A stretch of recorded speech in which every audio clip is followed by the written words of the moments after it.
Assalamu алейкум, урматтуу биздин YouTube каналыбызды көрүүчү мекендештер, агалар, энелер, жалпы акыреттик достор жана эжелер карындаштарым. Урматтуу туугандар, кече жакында парламенттеги жолугушууда биз сыйлаган жана биз урмат кылган бир эжекебиз инсан экен, эмнегедир же бирөөлөрдүн заказы Кудай билет. Болгондо да жараткан Кудайынын жердеги үйлөрүнө бир аз каршы ой пикирин айтып койду.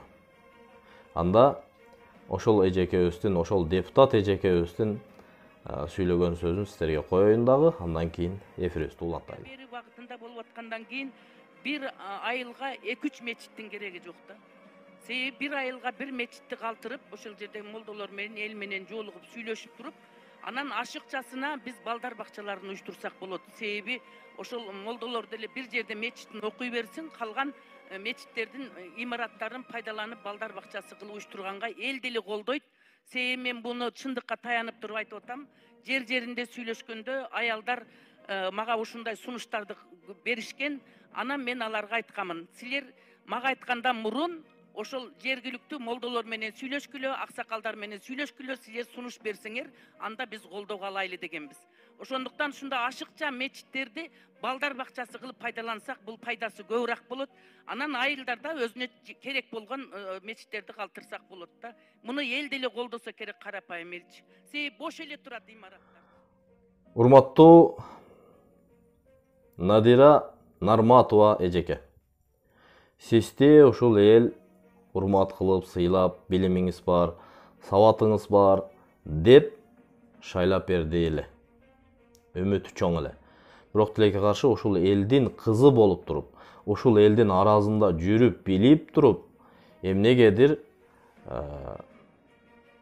парламенттеги микрофонго сүйлөгөнү келген учурда эмнегедир сизди шайтан аскырдуу же жин аскырдуу билбейм.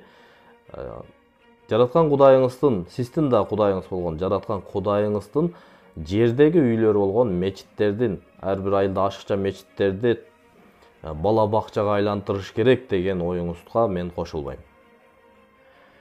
Бул мечитте эч качан казино ойно, кумар ойно, сойкуларга бар, процент менен иш кыл, сүткорлук кыл, урулук кыл дейилбейт, дейилген да эмес.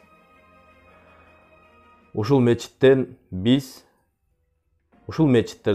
намаз окуп, жараткан Кудайыбызды таанып, мыйзамыбызды урмат кылып, сиздерди урмат кылып, коомчулукта ата-энебизге кандай мамиле кылышыбыз керек, элибизге кандай кызмат кылышыбыз керек, мекенди кандай коргошубуз керек, мекенди кандай сүйүшүбүз керек, динибизди кандай урмат кылышыбыз керек деген маселенин баарын ушул мечиттерден үйрөнгөнбүз туугандар.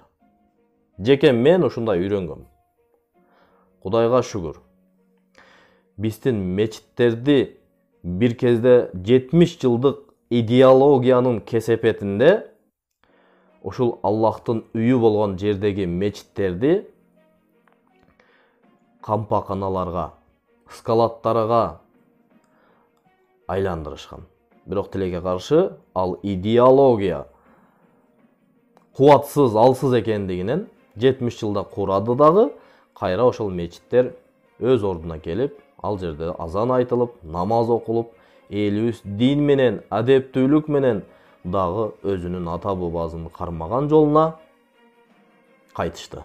Буга мен 1000 мерте шүгүрлөр айтам жараткан Кудайга.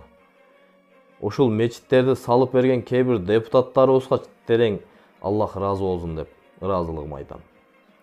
Эмнеге десе, ушул мечиттердин бар экендигинен бизге ошогон Кыргыздын бир атаулуу, бир жөнөкөй бир блогерлери динин, мыйзамын, коомун таанып атат. Жана ушундай мечиттерди, ашыкча мечиттерди биз бала бакчага айлантырышыбыз керек деген сөзүңүзгө мен кошула албайм, урматтуу биздин депутат эжекебиз. Эмнеге десе, мейли ошол бала бакчаларыбыздагы, мектептерибиздагы, ошол айылыбызда, ошол районубузда, ошол областтарыбызда балким жетишпей аткандыр. Анда сиздерди биз эмнеге шайладык? Сиздер ошол инвесторлор менен сүйлөшүп, жаңы мыйзамдарды кабыл алып, мына ошол келген бизнесмендерге жаңы шарттарды түзүп беришиңиздер үчүн биз шайладык да. Ошолорду иштеп чыгып, ошондой инвесторларды, ошондой бизнесмендерди чакырып коомчулугубузга иштетиңиздер. Пожалуйста, майдан кенен бала бакча, мектеп, баня, стадион саламын деген жерлерибиз толтура. Сала бериңиздер. Бирок мечиттерге тийишпеңиздер. Мечиттер бул сиз менен мени жараткан Аллахтын үйү, жердеги үйү, туугандар. Ушундай түшүндүргөн бизге устаздарыбыз. Ошол Кудайдын жараткан Аллахыбыздын, кыргыз Кудай дейт. Ошол Кудайыбыздын мечиттери, жердеги үйү болгон мечиттерге сиздерден сураныч тийишпеңиздер. Ал жерде жакшы инсандар гана тарбияланып чыгат. Ал жерге жакшы Кудай сүйгөн пенделер гана барат. Инсандар гана барат. Ал жерге Кудайдын тааныбаган, Кудайдан жөө качкан, касамкор, арамкор, зына эмне экендигин түшүнбөгөн, процент эмне экендигин түшүнбөгөн, арам адалдын айырмасына барбаган надандар барбайт жерге. Ал жерге Кудайдан корккон, адал арамды түшүнгөн, Кудайдын буйругу ушул мечитке барып эркектери намаз окуш керек экен деп түшүнгөн эркектер гана барат. Ошондуктан ал жерге Кудайдын мечиттерине тийишпеңиздер, сураныч.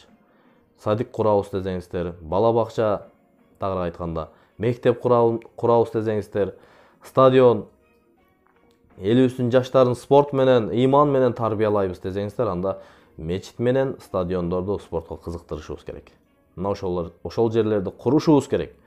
Курганга сиздер шарт түзүп, инвесторларды тартып, жаңы мыйзамдарды кабыл алып беришиңиздер керек. Сиздердин милдетиңиздер ошол. Ошондуктан сураныч, мечиттерге тийишпеңиздер.